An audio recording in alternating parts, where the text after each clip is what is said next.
this is the man I married. This is the man who loved me. Is this a man that would kill me?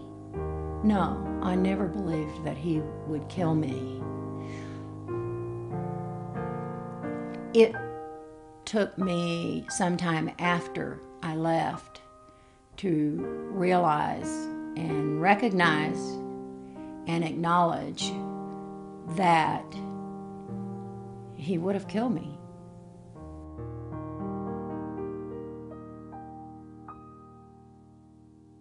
We were living in Dallas, Texas.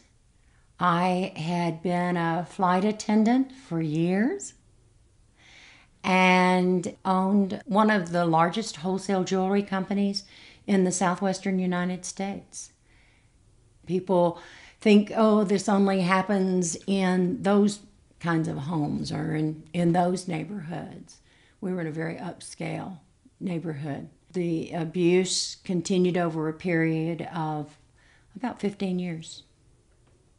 My family saw this reverse metamorphosis, I should say, where I was losing my identity. I was no longer the Peggy that they had known. I was no longer Peggy the cheerleader and Peggy the goofy one and the funny one. I had become someone that it was breaking their hearts. I stayed because we had a son. We had a prosperous business. And so you stay and you try to make it work. I insisted that we get outside counseling help. And so through that counseling, we were seeing separate counselors. My doctor was working with me to empower me. I remember one day saying to him, when are you going to tell me what I need to do? And he said, you will know. You will know. We will spend enough time, and one day it will become perfectly clear to you what you need to do. And I went back to my church and had a long conversation with my minister. And he said to me, you've got to get out of there. On this particular weekend, my ex-husband, who's now deceased, beat me unmercifully and locked me in our bedroom for the entire weekend. So I was locked away from my son.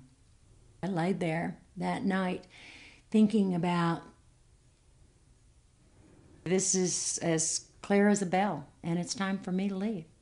Here's a man who has held a gun to my head.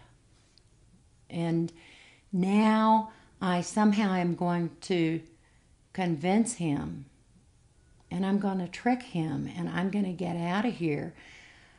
I was terrified. So on Monday morning, when it was time for us to go to work, I said, I need to apologize to you. I've ruined our weekend. I was wrong, and I am so sorry. And I love you, and I want this to work. And we hugged and made up. And I said, why don't you go on into the office and just give me a little time to collect myself? Just give me a little time and I'll be right behind you. I'll be there before noon. So he left.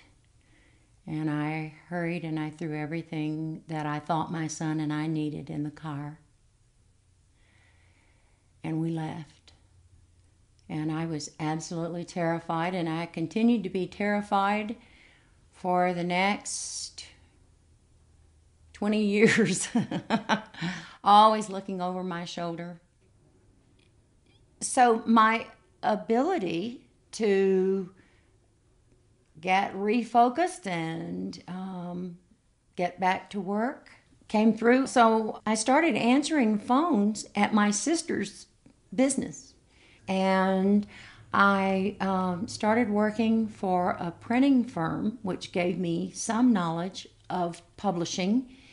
In my jewelry company, I had published a full color catalog, and in the process of putting that together, I had learned the language of that industry. And one thing led to another. I started then selling advertising for a magazine. So when the time came that I had made these adjustments in my life, and I had strengthened and I had done some healing, I became a volunteer. I work at the Esperanza Shelter for Battered Families. Esperanza means hope in Spanish.